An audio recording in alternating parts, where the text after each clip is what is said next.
Hello there, this is Nopename. So university turned my brain into, I don't know, unidentifiable mess, and I'm not able to work on Project Zelda at the moment. I managed to achieve some progress in the past few weeks and so, but yeah, it's not going that well. But exams are coming soon. So yeah, holiday will be coming soon, and then I can do more stuff with Project Zelda. But for now, I decided to make Turing machines in Minecraft because, well, I'm dealing with Turing machines at university at the moment. Unfortunately, the tasks at university aren't as easy as implementing Turing machines in Minecraft. But yeah, anyways, I made Turing machines in Minecraft, and I didn't just hardcode one Turing machine. You can program your own. If you don't know anything about Turing machines, I recommend you to check out the video description where you will find some more information about it. But basically, you have, in this case, one line of blocks. It's this line here in both directions, and this is kind of memory. You could say it's a computer, and the memory is this line of blocks, currently consisting of stone blocks. And this is the program, so to say. And here it says, at the current position, read the block. It will start at this block here. And if it sees a stone block, replace it with this block at that position. And switch from state lime terracotta to lime terracotta. States are represented by blocks. You can choose whichever you want, but you have to tell the machine which one is the start state, which to begin with, and then you can just do this is the old state, this is the new state, if it finds that block while it is in that state. And you want to move on this memory thing here, and you can do that using these blocks for left and right, and stay at the current position. I hope that wasn't too confusing, but basically this deals with blocks here in memory. These are the internal states. This is the current state that will start with this one, and yeah, here you just tell the machine which state to change to, and this is the direction here.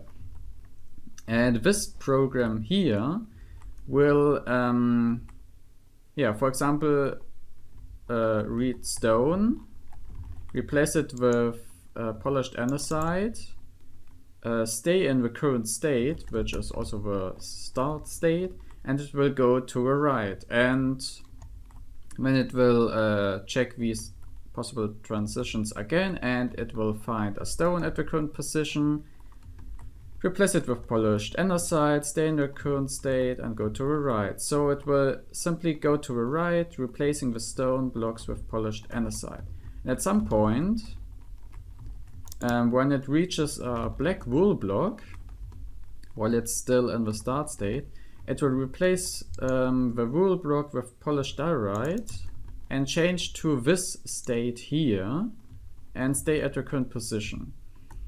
And now the thing is, it's not in the green state anymore, so for the next transition, for the next step, it will go through the transitions, and it won't find any transition going from the current state to any other state. And then it will end the program because it couldn't find any new transitions. And there's an alternative.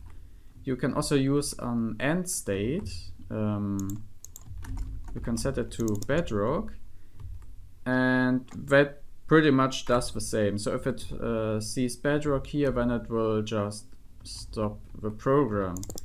So there are two ways to stop the program, either using bedrock or yeah, if it runs out of possible transitions. And yeah, for every step it will go through all the transitions you have written here. There is in theory no limit, and if it doesn't find any possible transition, then it will stop. Okay, so let's run this program. As I said, it will go to the right, set polished inner side blocks and stop at this position. Let's just use this thing here, run. You could see the head going there for a second, and yeah, this is the result. You have to clear the memory manually.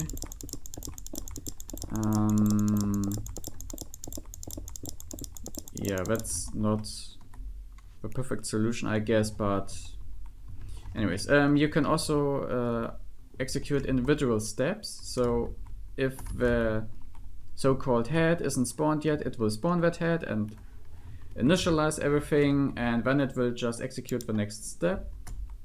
So as you could see, it spawned the head, replaced the current stone block with polished andesite, and went to the right, which is this transition here.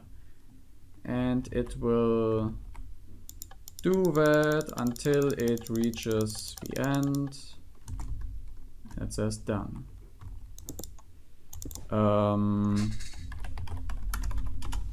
So let's modify the program.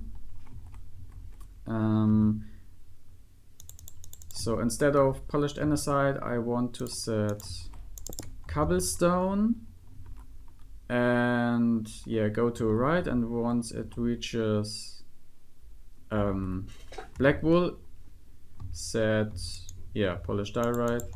Let's keep it like that and change to this state, but now I will actually add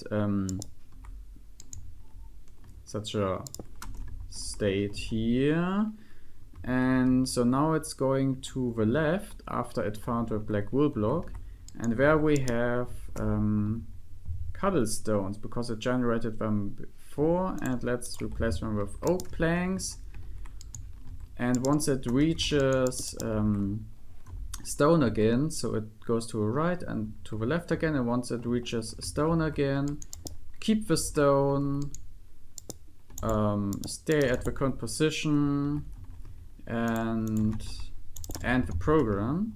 So this should go to the right, set cobblestone blocks, change direction at the black wool block, go to the left again, and replace cobblestone with oak planks, and then stop. So let's see if it actually does that. No, it does not. Oh, right. Okay. So at the end, so when we reach the black wool block, we stay at our current position. So we are at a position of a now polished diorite. So we can't find cobblestone block, so it doesn't find any possible transition, so it stops. That means we have to go to the left here. And now let's try it again. Black wool block. Here we go. Now it should be running as intended. Yes, it does. Okay, so yeah, you can program it in any way you like. If it executes one step every tick, so if it runs into infinity, you can also use this here, stop, and it will just stop the program wherever it is. Yeah, so the only problem here is that you have to reset the memory manually by setting it to stone blocks, or you could write a program that clears the memory first. In theory that's possible, so yeah. There's a download link in the description, and as I said, also some more information on Turing machines. And yeah, that's it for this video. Have fun testing this thing here. If you see any problems, just tell me. And yeah, that's it. See you next time. Bye.